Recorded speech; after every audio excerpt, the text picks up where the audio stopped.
O olho de Horus não era um mito, era um mapa do seu cérebro. No vídeo anterior, começamos a desvendar o mistério da glândula pineal, a sede da alma ou terceiro olho.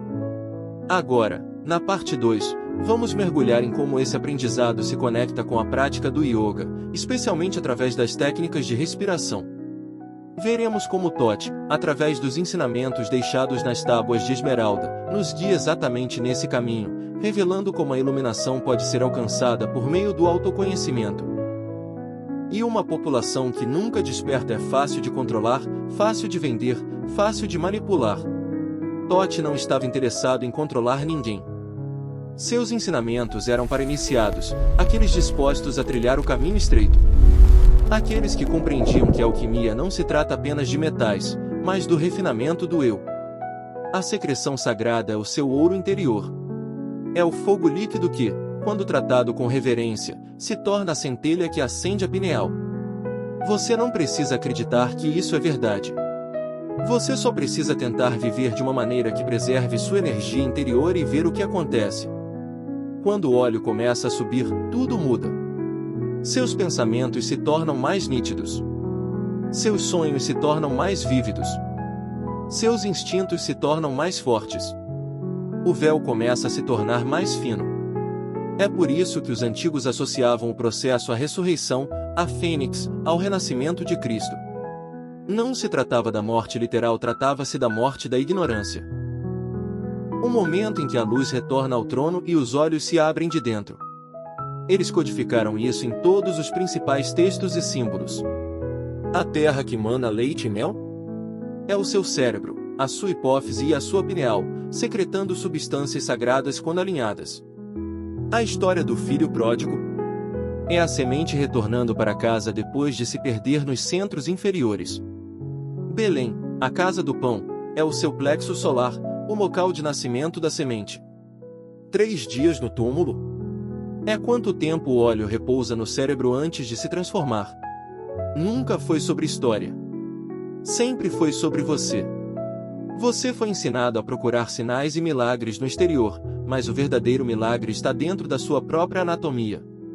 Um processo biológico tão sofisticado, tão divino, que transforma matéria em espírito. Isso não é religião. É ciência sagrada. E começa quando você para de desperdiçar seu poder e começa a trilhar o caminho da preservação. Porque o óleo da luz não é ilimitado. É precioso. E quando você começar a preservá-lo, quando você honrá-lo, você entenderá por que o mundo nunca quis que você soubesse que ele existia. A maioria das pessoas olha para símbolos antigos e vê arte, mito ou decoração. Elas veem o An que chamam de cruz. Elas veem o olho de Horus e pensam em superstição. Elas veem o pilar de Jade e pensam que é apenas mais uma escultura antiga em pedra. Mas Totti nunca desperdiçou símbolos. Ele codificou conhecimento dentro deles, conhecimento funcional, aplicável, fisiológico. Não ideias abstratas, mas mapas. Ferramentas. Chaves. Porque, uma vez que você entende como ler esses glifos, eles deixam de ser imagens mortas. Eles se tornam instruções vivas. Você percebe que esses símbolos não eram para adoração. Eles eram para ativação. Veja o olho de Horus.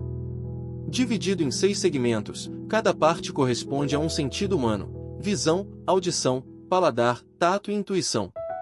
Mas o que a maioria das pessoas não percebe é o seguinte: quando você sobrepõe o olho de Horus a uma seção transversal do cérebro humano, ele corresponde exatamente à estrutura.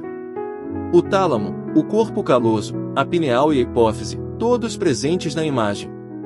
Isso não é coincidência. É uma precisão anatômica. Um código oculto preservado à vista de todos por milhares de anos. Depois, há o Wang. Muitas vezes confundido com um ícone religioso ou símbolo da vida. Mas é mais do que isso. O círculo superior representa a glândula pineal, o ponto zero, o sol, o receptor. A linha vertical é a coluna vertebral, o pilar G. A barra horizontal? Os braços da cruz, o equilíbrio entre o corpo físico e o energético. É um símbolo, sim. Mas também é um diagrama. Um que descreve o mesmo processo que todos os místicos, iniciados e yogis tentaram incorporar, a elevação da energia interior, o despertar do olho, o nascimento da luz espiritual dentro do crânio. Os símbolos falam uma linguagem que o subconsciente entende. Ao contrário da linguagem moderna, eles não dependem da lógica. Eles contornam a mente e se incorporam diretamente no campo energético. É por isso que os antigos os usavam em todos os lugares, nas paredes dos templos, nas joias, nos manuscritos e até mesmo nas ferramentas do dia a dia. Porque quando você está cercado por símbolos de alinhamento, o corpo se lembra. Ele responde. Os sistemas adormecidos começam a despertar. Toto não ensinava apenas com palavras. Ele ensinava com arquitetura, com geometria, com som e ritmo. Ele codificou frequências na pedra. As pirâmides não foram construídas para impressionar os deuses. Foram construídas para ressoar com a harmonia natural da Terra, criando um ambiente vibracional que amplificava a quietude interior. Os iniciados deitavam-se nas câmaras e ouviam. Não com os ouvidos, mas com os ossos, as células, a consciência. Cada ângulo, cada proporção, cada câmara foi concebida para espelhar a estrutura do corpo humano e estimular as suas capacidades ocultas. O que esquecemos é que o simbolismo é ciência. Não o tipo de ciência que se aprende em um laboratório, mas a ciência sagrada de como a consciência opera através da matéria. A geometria não é apenas matemática, é a impressão digital da criação.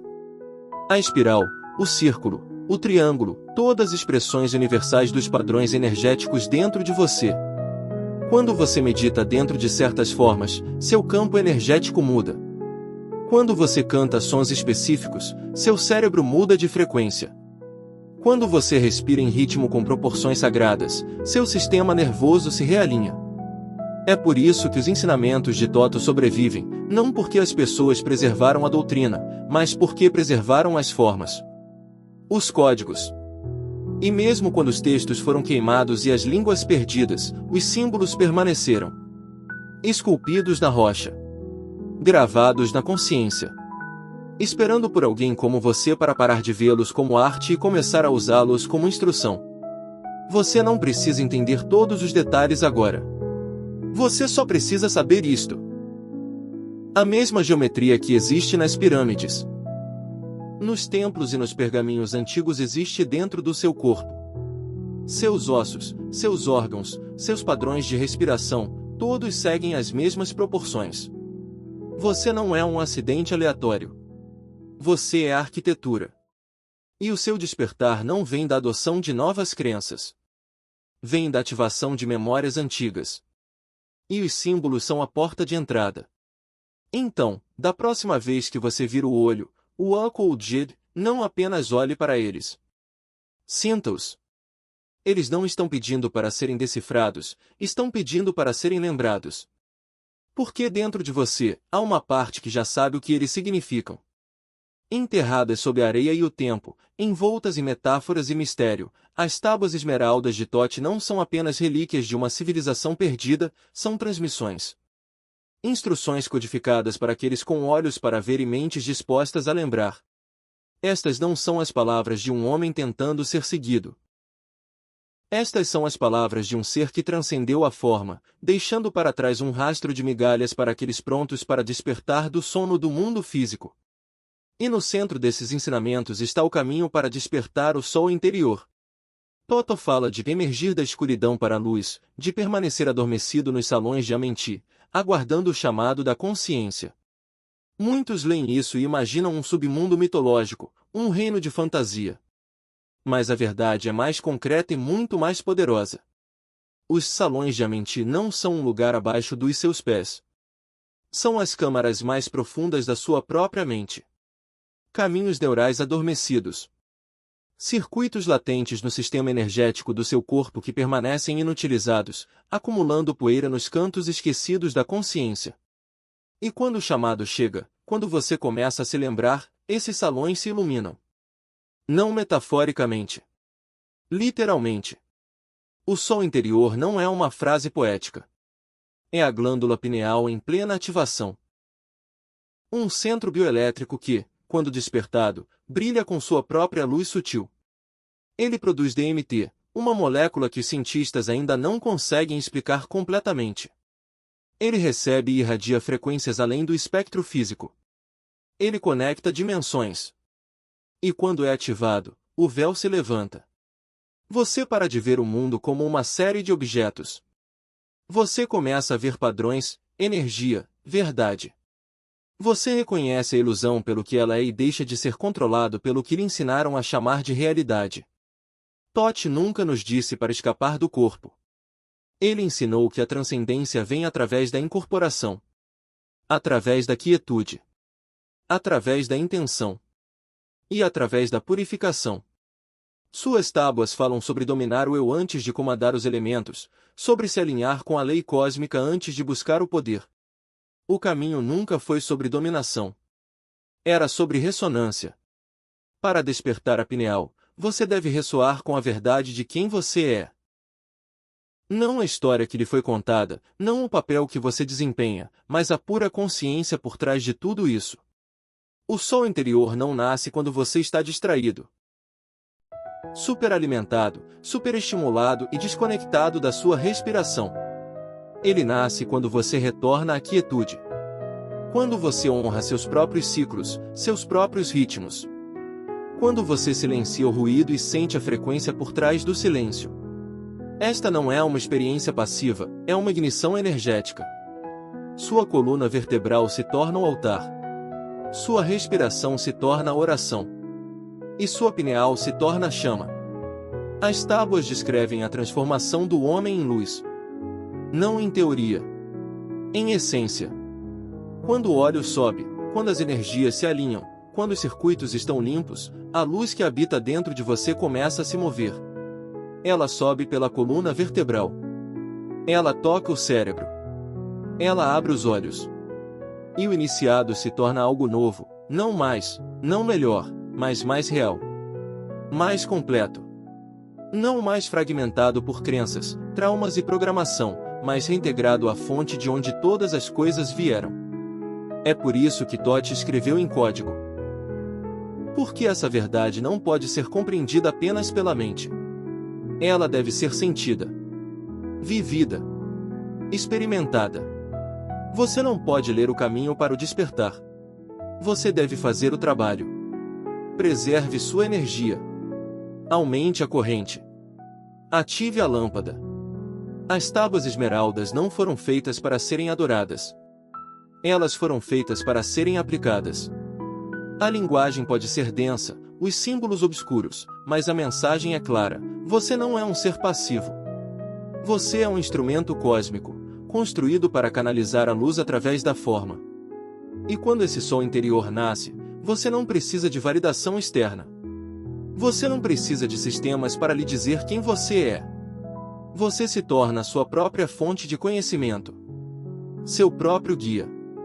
Era isso que Tote estava tentando transmitir. Não uma doutrina, não uma religião, mas a memória da sua própria luz. Porque, uma vez que você se lembra disso, nada pode controlá-lo novamente. Há uma razão pela qual você nunca foi ensinado nada disso. Nem na escola. Nem na igreja. Nem na chamada ciência que se orgulha de sua objetividade. Há uma razão pela qual a glândula pineal é descartada como uma relíquia vestigial, pela qual os ensinamentos antigos são ridicularizados como mitologia, pela qual símbolos como o olho de Horus foram reduzidos a acessórios de moda. Não é porque o conhecimento era errado, é porque era poderoso demais. E o poder, quando colocado nas mãos do indivíduo, ameaça todos os sistemas construídos sobre o controle. A sabedoria de Toto não foi proibida porque era perigosa. Foi escondida porque era libertadora. Ela tornava você soberano, autoconsciente, impossível de manipular. E o mundo que cresceu na ausência dessa sabedoria é um mundo que se alimenta da obediência, não do despertar. Desde o momento em que você nasce, você é condicionado a externalizar a verdade. A procurar respostas em instituições, em especialistas, em doutrinas. Mas nenhum desses caminhos leva para dentro. Nenhum deles leva para casa. Substituíram os templos por igrejas e a geometria do espaço sagrado por paredes de medo e culpa. Substituíram a respiração pela confissão, a preservação da energia pela vergonha, o conhecimento interior pela crença cega. Transformaram a transformação alquímica em pecado e os símbolos sagrados em sinais de aviso. Tudo que te direcionava para dentro era pintado como perigoso. Tudo que te fazia questionar a autoridade era chamado de rebelião. E qualquer um que afirmasse ter luz dentro de si era crucificado, silenciado ou transformado em um símbolo de sofrimento passivo. A guerra contra a glândula pineal é real. Não apenas em metáfora, mas em método. Flúor na água, alimentos processados que entorpecem o sistema nervoso, uma sociedade que glorifica a superestimulação e ridiculariza a quietude, tudo isso faz parte de uma matriz projetada para impedir que você acenda essa lâmpada interior. Porque quando a pineal desperta, a ilusão se dissolve. O véu se levanta. Você deixa de precisar de permissão para existir. Você deixa de buscar validação. Você começa a enxergar através dos sistemas criados para mantê-lo em um ciclo de trabalho, consumo, medo, dúvida e repetição. Por que você acha que o conhecimento antigo foi levado para a clandestinidade? Por que você acha que os ensinamentos herméticos foram levados ao sigilo, as tábuas esmeraldas codificadas em camadas de metáforas, os textos sagrados do Oriente transformados em curiosidades exóticas em vez de ferramentas sérias para a transformação? Porque o verdadeiro despertar não precisa de intermediários. Não gera lucro. Não precisa de hierarquia. Não serve ao Estado, às corporações ou à estrutura religiosa organizada. Ele serve a você. E esse tipo de independência é uma ameaça. Eles querem você dócil, não perigoso. Distraído, não disciplinado. Viciado, não alinhado. Por que uma pessoa que preserva sua energia sagrada e volta sua atenção para dentro se torna algo raro, inabalável? E pessoas inabaláveis não caem em narrativas falsas. Elas não compram seu valor. Elas não esperam permissão para viver. Elas se lembram de quem são. É por isso que você foi ensinado a descartar símbolos antigos como fantasia. Porque você foi condicionado a equiparar misticismo com loucura. Porque a ciência não toca na glândula pineal além de sua função como reguladora da melatonina. Porque no momento em que reconhece que essa glândula pode fazer mais do que controlar o sono, toda a visão de mundo em que se baseia começa a ruir. E quando ela ruir, a luz entra. A mesma luz de que Tote falava. A mesma luz que você carrega dentro de si. Você não precisa rejeitar o mundo para enxergá-lo. Você só precisa parar de deixar que ele defina seus limites. Porque não existe nenhuma lei da natureza que exija sua conformidade. Não existe nenhum mandato divino que diga que você deve esquecer sua origem. Se você ainda não se inscreveu, agora é sua chance. O que compartilhamos aqui é apenas a superfície. Não perca o que vem a seguir na parte 3. Se este vídeo ressoou em você, deixe-nos saber comentando. Sou resiliente, ative o sininho, se inscreva no canal, compartilhe para mais pessoas se iluminarem.